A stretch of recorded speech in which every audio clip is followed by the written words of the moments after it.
செங்கோல் என்பதற்கு நீதியின் கோல் என்பதுதான் பொருள். செம்மையான கோல், நேரடியா அந்த வார்த்தையை அப்படியே பிரிச்சா செம்மையான கோல் அப்படின்னு சொல்லலாம்.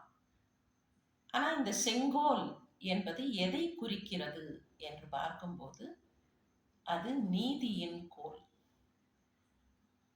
செங்கோல் என்கிற வார்த்தைக்கு நேர் எதிராக கொடுங்கோல் என்று ஒரு வார்த்தை உண்டு.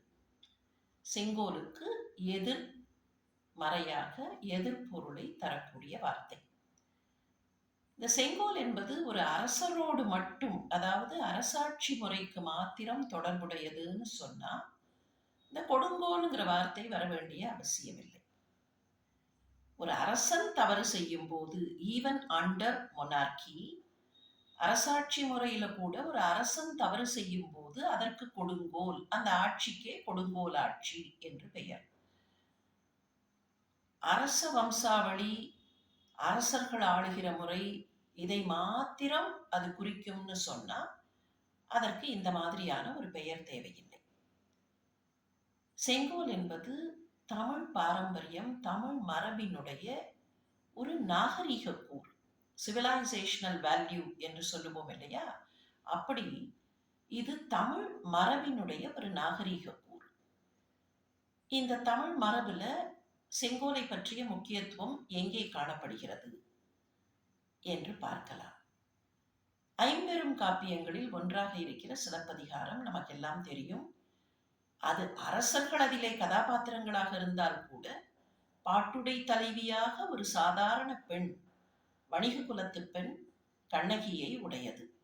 எனவே அதை குடிமக்கள் காப்பியம் என்றே சொல்லுவோம். குடிமக்கள் காப்பியம் என்றால் டெமோக்ராட்டிக்காக இருக்கக்கூடிய சிட்டிசன்ஸ் பற்றிய காப்பியம். இந்த காப்பியத்தில் செங்கோலை பற்றிய தொடர்புகள், ரெஃபரன்சஸ் நிறைய இடத்துல வரும். கண்ணகிக்கு என்ன ஆச்சு என்பதெல்லாம் நமக்கு தெரியும். அன்றைக்கு காலை தன்னுடைய தோழிகளிடத்தில் பாண்டிமாதேவியாக இருப்பவள் கோப்பெருந்தேவி ஒரு செய்தியை சொல்கிறாள். எனக்கு என்னவோ மனம் இன்றைக்கு சரியாக இல்லை. காரணம், நான் ஒரு கனவு கண்டேன். அந்த கனவிலே வெண்கொற்ற குடையும் செங்கோலும் கீழே விழுவதைப் போல கண்டேன். குடையொடு கோல் வீழ நின்று நடுங்கும் கடைமணியின் குரல் காண்பன். எனக்கு ஏதோ ஒரு கனவுல அந்த செங்கோல் கீழே விழுந்ததாக நான் கனவு கண்டேன். எனவே ஏதோ ஆபத்து வரப்போகிறது என்று நினைக்கிறேன் என்று அவள் சொல்கிறாள். அவள் அரசரை போய் பார்க்கிறாள். அதற்கு பின்னர் தான் கண்ணகி வருகிறாள். கண்ணகி வந்து தன்னுடைய கணவனை கொன்றது தவறு என்று வழக்கு கேட்கும் போது என்னாகிறது, அந்த அரசன் சொல்கிறான், அம்மா, கள்வனை கோரல் கடுங்கோல் அன்று. பாருங்கள், அந்த வார்த்தையை பாருங்கள். கள்வனை கோரல் கடுங்கோல் அன்று. ஒரு திருடன் இருந்தால் அந்த திருடனை தண்டிப்பது என்பது கடுங்கோல் இல்லை. அப்படின்னா என்ன அர்த்தம்?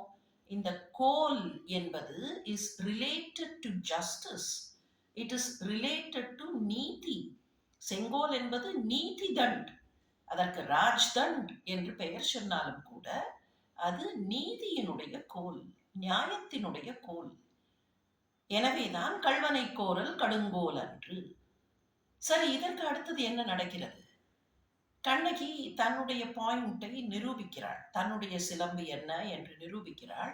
அப்போது என்ன ஆகிறது தெரியுமா? அவள் நிரூபித்தவுடன் அரசனுடைய செங்கோல் தன்னாலேயே கீழே சாய்கிறது. இளங்கோவடிகள் சொல்கிறார், தளர்ந்த செங்கோலன், அந்த செங்கோல் தளர்ந்து விட்டது. இப்ப இப்படி பார்ப்போம்.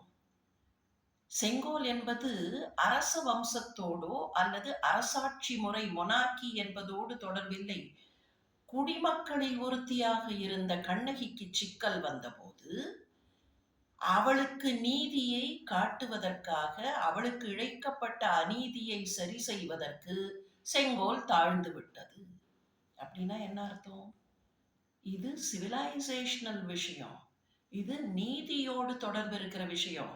குடிமக்களில் ஒருவருக்கு பிரச்சனை வந்தால் அந்த செங்கோல் தாழ்ந்து போகிறது.